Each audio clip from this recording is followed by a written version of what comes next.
찬송가 384장으로 하나님께 영광을 돌리겠습니다. 찬송가 384장입니다. 나의 갈 길 다가도록 예수 인도하시니 내 주 안에 있는 긍휼 어찌 의심하리요. 믿음으로 사는 자는 하늘 위로 받겠네. 무슨 일을 당하든지 만사 형통하리라. 무슨 일을 만나든지 만사 형통하리라. 나의 갈 길 다가도록 예수 인도하시니 어려운 일 당할 때도 족한 은혜 주시네. 나는 심히 고단하고 영원 매우 가라나. 나의 앞에 반석에서 샘물 나게 하시네. 나의 앞에 반석에서 샘물 나게 하시네.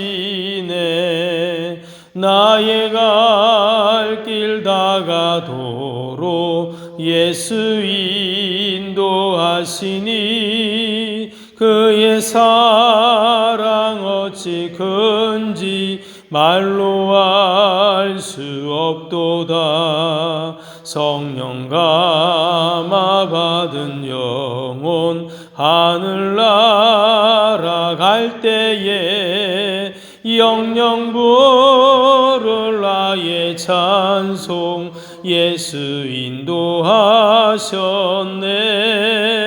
영영 부를 나의 찬송 예수 인도하셨네. 아멘.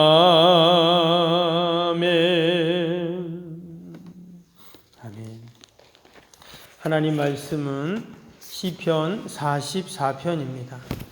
하나님이여, 주께서 우리 조상들의 날 곧 옛날에 행하신 일을 그들이 우리에게 일러주매 우리가 우리 귀로 들었나이다.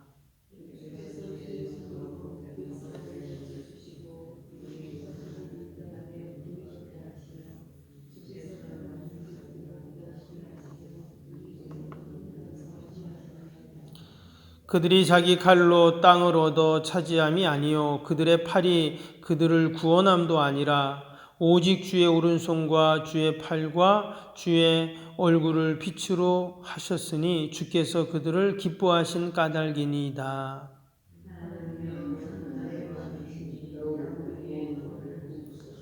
우리가 주를 의지하여 우리 대적을 누르고 우리를 치러 일어나는 자를 주의 이름으로 밟으리이다.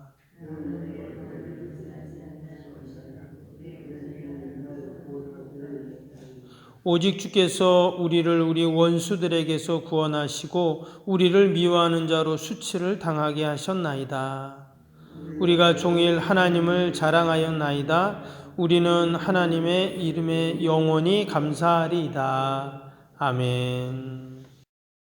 오늘 시편 44편은 전편과 동일하게 고라자손의 시로 알려지고 있습니다.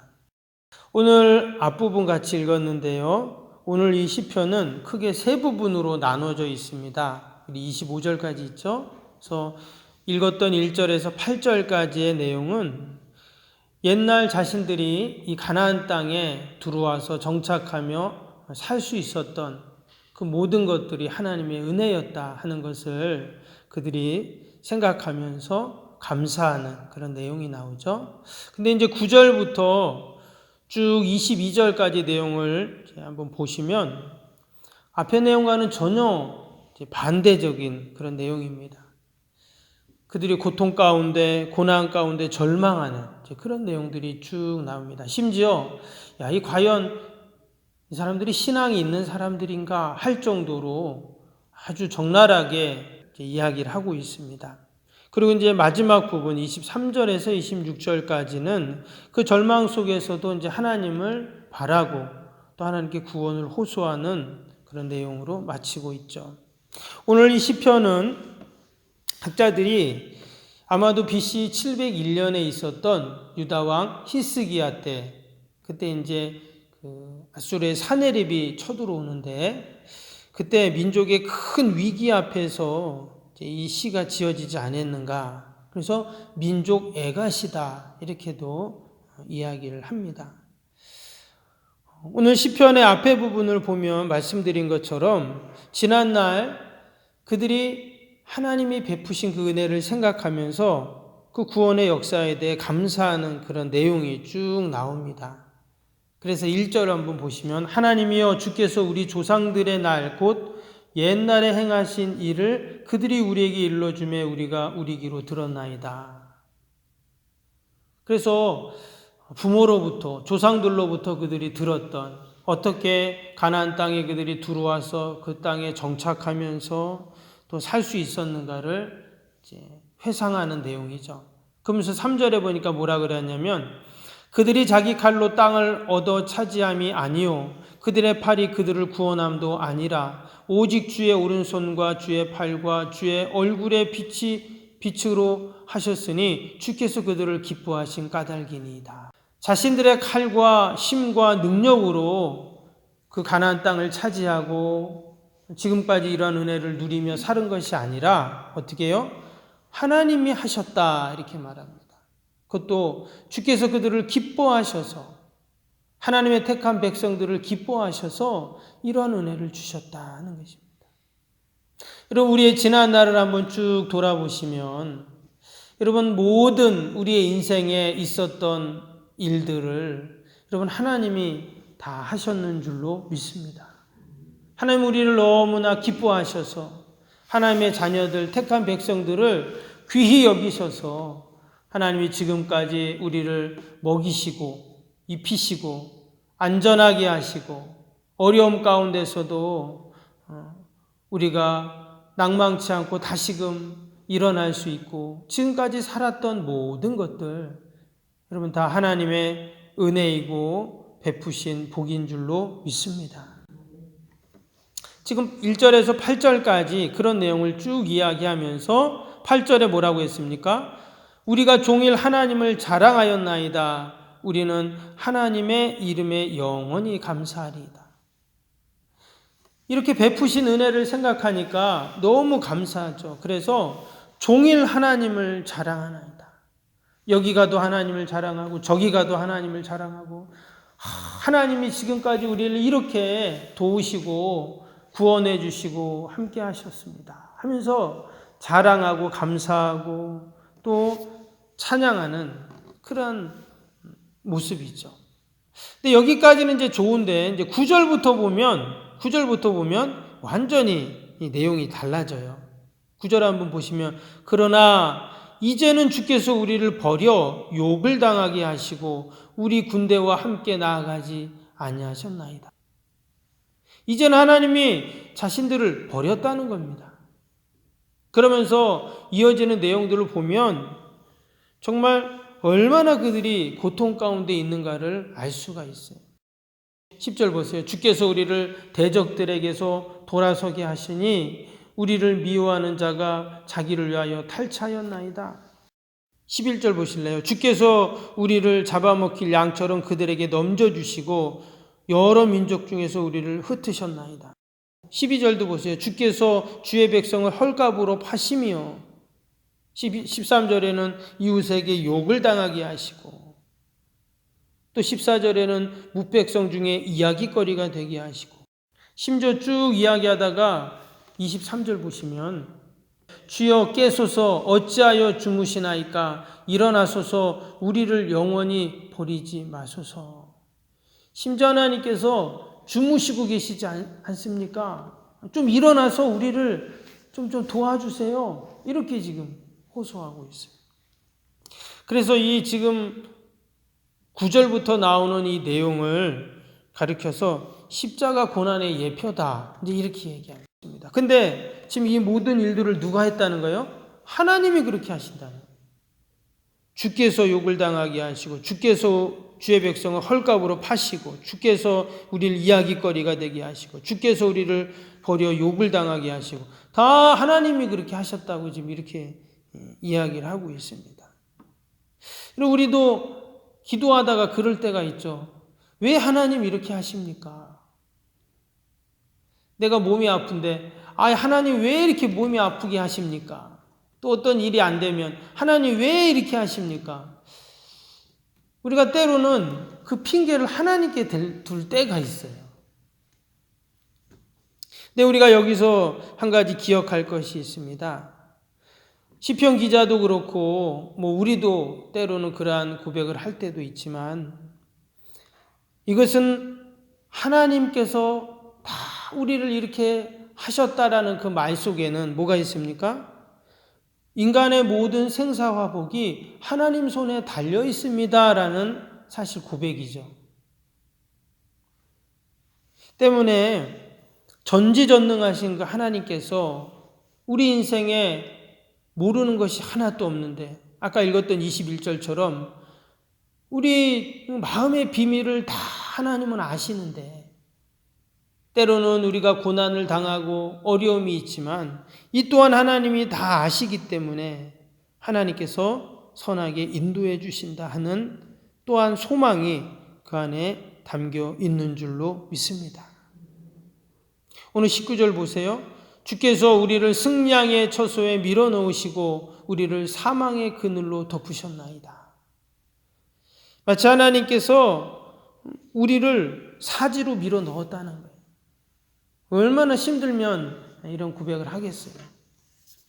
그런데 우리가 여기서 주님의 십자가를 생각하게 되죠. 마치 하나님께서 예수님을 그 십자가의 사지로 밀어넣으셔서 그 사망의 그늘로 덮으셨어요.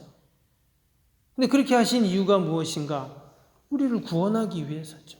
그래서 고난의 문제를 그냥 고난으로만 여기는 것이 아니라 징계로만 여겨서는 안 되고, 오늘 이 시편의 내용들을 쭉 살펴보면서 왜 하나님 우리에게 이러한 고난을 주십니까? 그러면서 고난을 다 하나님께 핑계를 대는 게 아니라 그 고난 속에서 하나님의 구원의 역사들을 소망하게 되고, 또한 모든 것이 하나님 손에 달려있기에 그 고난 속에서도 하나님의 역사하심을 기대하는 믿음을 우리는 가져야 할 줄로 믿습니다.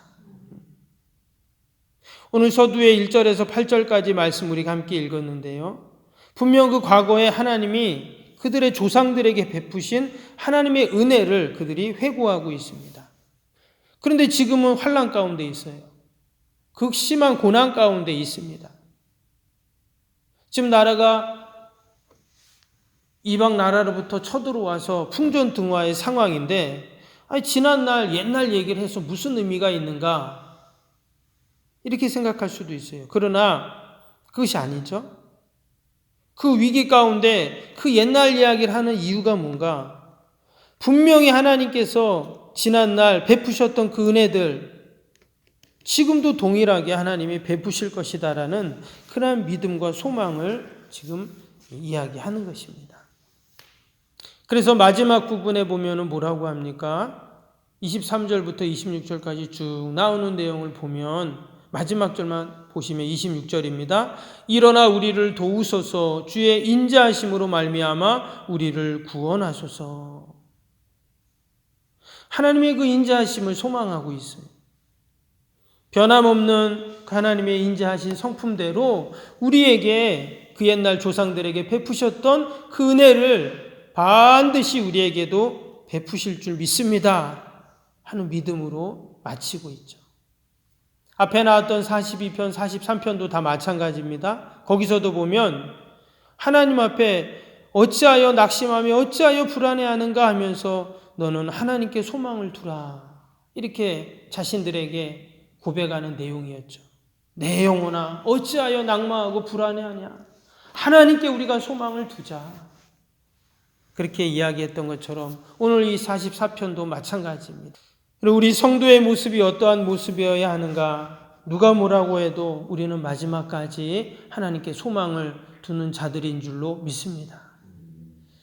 오늘도 그러한 믿음과 소망으로 혹이나 우리에게 어려움이 있고 또는 고통의 문제가 있지만 낙심하지 않고 그 아들을 십자가의 사지로 밀어넣으셨던 그 하나님께서 우리를 분명히 구원하신다는 그 은혜를 우리가 다시 한번 기억하고 또 소망하는 오늘 하루 복된 하루가 될 수 있기를 바랍니다.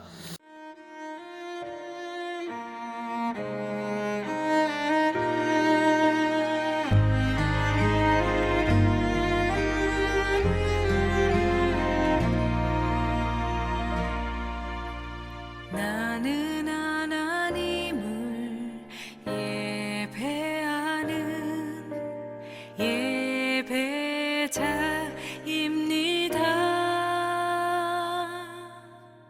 내가 서 있는 곳 어디서나 하나님을 예배합니다.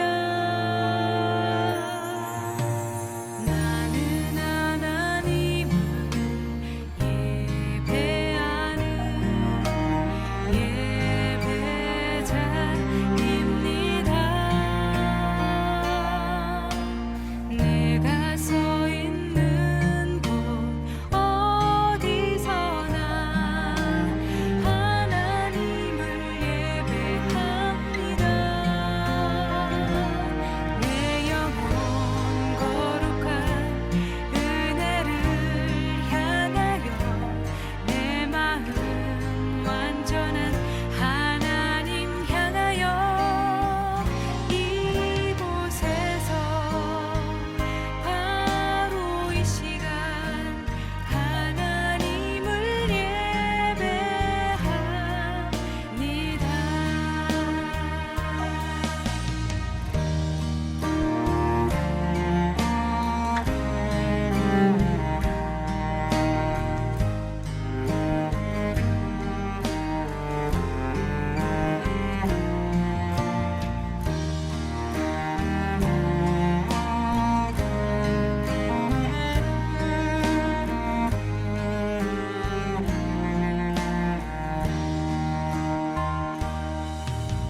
나는 하나님을 예배하는 예배자입니다. 내가 서 있는 곳 어디서나 하나님을 예배합니다. 내 영혼 거룩한 은혜를 향하여 내 마음 완전한 하나님 향하여 이곳에서 바로 이 시간